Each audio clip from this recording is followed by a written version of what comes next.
Hello!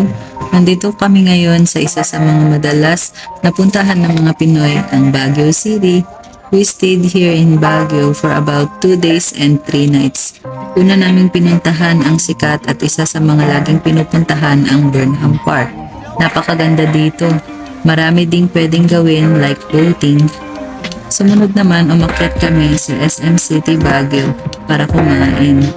Dito pa lang ay enjoy mo na ang ambience ng Baguio. Matatanaw mo rin dito ang Baguio City Cathedral. Sa gabi, makikita mo dito sa itaas ang mga magagandahang mga ilaw.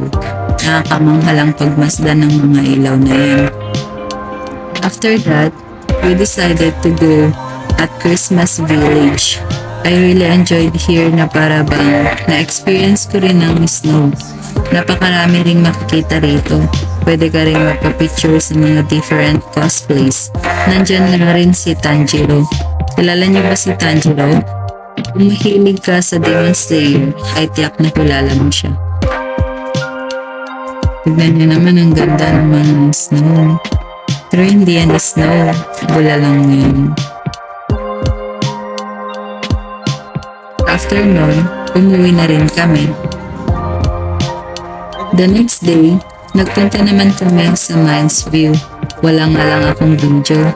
After that, we went to Wright Park with the right person in my life. Ganda dito sa Wright Park. Sarap mamasyal. Lalo na kapag kasama mo yung mga mahal mo sa buhay. Pagkatapos na, we decided to go in Strawberry Farm. Sa La Trinidad Benguet na pala yun makikita. Napakadaming strawberries dito at ang sasarap pa. Naglibot-libot nga kami dito. Napakasaya talaga mamasyal dito sa Baguio. Napaka-relaxing.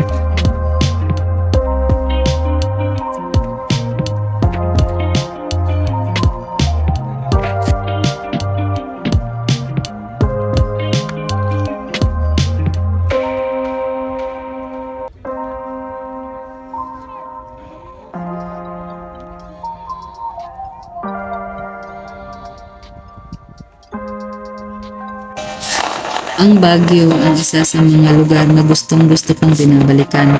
Ano pang hinihintay mo? Sign na ito para mag-Baguio ka na.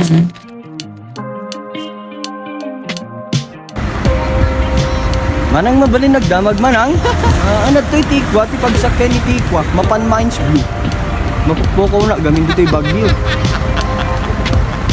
Ay, Jai, Tan.